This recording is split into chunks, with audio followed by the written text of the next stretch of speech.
undangan ya. Mudah-mudahan Rifa cepat sembuh dan bisa ikut belajar seperti biasanya.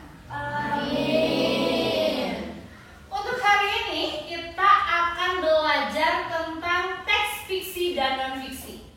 Biar kalian itu kalau membaca buku tahu, oh ini tuh menceritakan cerita yang asli atau bukan. Oh ini tuh termasuk teks fiksi atau bukan. Nah sebelum memulai pembelajaran yang baru, sebelumnya Ibu telah menerangkan tentang gagasan pokok. Masih ingat apa itu gagasan pokok?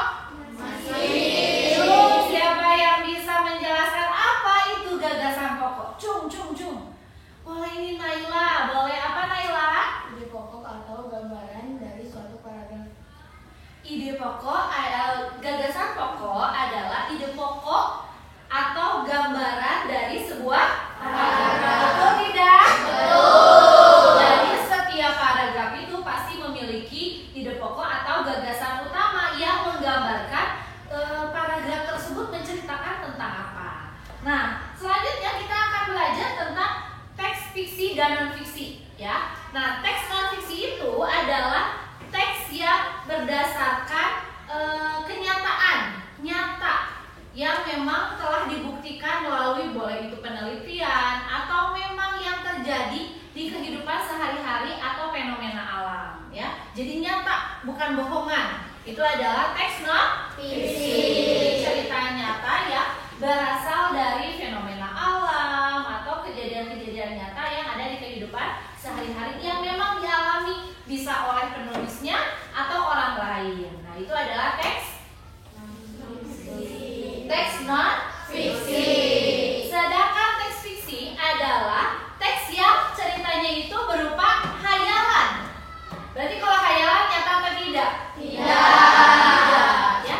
Jadi itu hayalan atau karangan dari si penulis. Ya, berarti tidak nyata. Dan biasanya kalau teks fiksi itu isinya itu untuk menghibur. Dan menghibur itu tidak selalu tawa ya.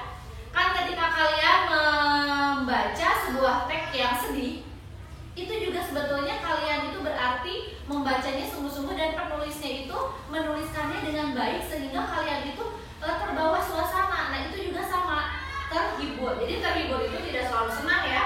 Bisa juga karena ceritanya sedih, jadi kita juga ikut larut dalam cerita tersebut. Nah ada beberapa perbedaan dari fiksi dan non-fiksi. Kalau teks non-fiksi itu karena ceritanya atau teksnya itu nyata, jadi bahasanya juga yang mudah dipahami oleh pembaca dan memang nyata, tidak ada hayalannya, tidak ditambah-tambah. Itulah teks non-fiksi. Dan biasanya bahasanya itu tidak bahasa kiasan ya, bahasa asli. Nah kalau teks fiksi itu biasanya kan tadi kata Ibu menghibur ya, untuk menghibur pembacanya, kemudian biasanya menggunakan kata-kata hiasan. Kata-kata hiasan itu contohnya misalnya wajahnya itu pucat pasi seperti bulan. Misalkan kita wajah kita seperti bulan, bayangkan putihnya seperti apa, tapi kan itu saking pucatnya ya, karena saking kaget atau apa yang terjadi dalam cerita tersebut. Nah sekarang kalian akan mengerjakan ya, beberapa latihan di lembar kerja kelompok ini dan bekerjanya secara kelompok sama seperti kemarin ya, kalian bekerja secara berkelompok juga kan ya. Nah karena kalian udah berkelompok, jadi sekarang langsung saja kerjakan sesuai dengan kelompok kalian ya. Yang pertama kalian itu baca terlebih dahulu. Di sini ada 3 teks ya. Teks yang pertama berjudul pendidikan, teks yang kedua berjudul Malapetaka 15 Januari, dan teks yang ketiga berjudul Sang Raja Hutan. Nah kalian baca dengan baik ya bersama-sama. Nah kemudian kalian menentukan bahwa teks yang pertama ini termasuk teks fiksi atau non-fiksi. Kalian tuliskan di sini. Jadi teks pertama itu termasuk teks fiksi atau non-fiksi. Kemudian setelah itu tuliskan juga gagasan utamanya tiap paragraf. Kalau paragraf pertama ini ada berapa paragraf? 1. Kalau teks kedua ada berapa paragraf? 2. Teks ketiga ada berapa paragraf? 2. Jadi tiap paragraf harus dituliskan gagasan utamanya. Atau apa gagasan utama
tanyakan ke ibu.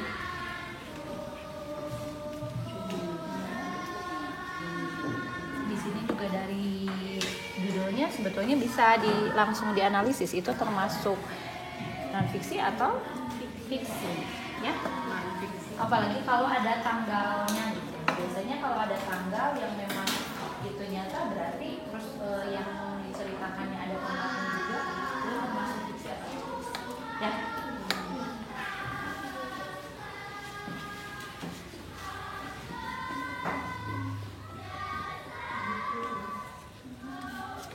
Gagasan utamanya ada di mana? Jawab dulu.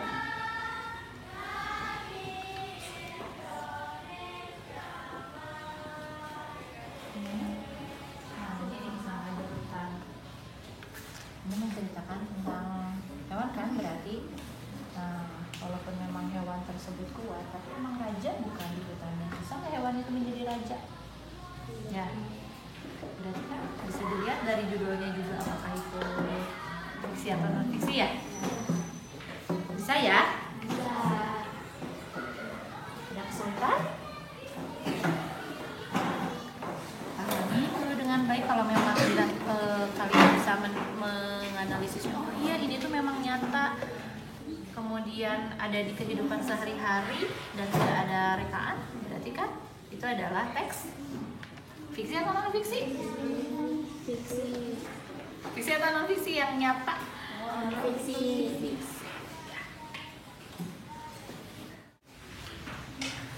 Sudah selesai semuanya? Nah, kalau sudah selesai, Ibu ingin perwakilan dari setiap kelompok ke depan untuk menyebutkan dan membacakan hasil pekerjaan dari setiap kelompok. Coba dari setiap kelompok satu orang saja ke depan. Yuk, ke depan. Nanti yang jawabannya betul semua, Ibu berikan nilai tambahan. Jadi beda ya. Kalau jawabannya betul semua, berarti Ibu kasih nilai tambahan. Dan nanti juga dikasih bintang tambahan juga ya di daftar nilainya. Berarti ini yang sering mengerjakan dengan baik, ya. Coba kelompok Sandra. Jadi yang pertama itu termasuk teks apa? Yang pertama itu termasuk teks non fiksi. Betul tidak? Yang pertama teks non fiksi? Betul. Coba, ini ada yang menjawabnya berbeda? Oh, Tasya menjawabnya apa? Betul tidak?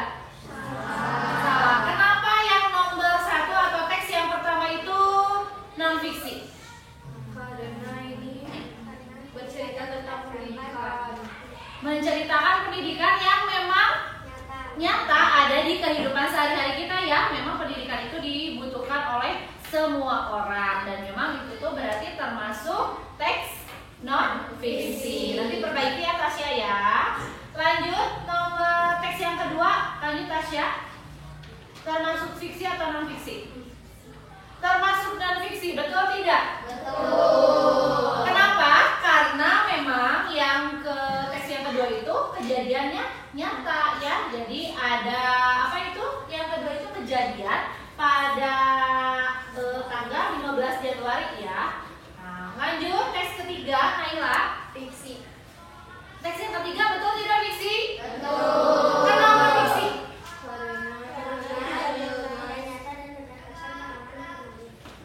Iya, masa sih kalau misalnya memang singa itu paling jago ya, atau misalnya paling kuat di hutan, tetapi bukan berarti seorang raja. Sedangkan kalau raja itu kan biasanya manusia ya, dan hewan itu tidak bisa berbicara, sehingga itu hanya khayalan dari pintar. Lanjut, bagus, keren-keren ya anak-anak ibu. Lanjut sekarang ke gagasan utamanya, Selma.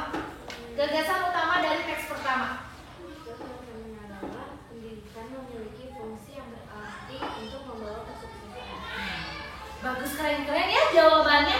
Jadi ibu ingin bertanya, apakah lebih enak belajar berkelompok atau sendiri-sendiri? Jadi makanya ya kita akan sering belajar berkelompok. Seru tidak?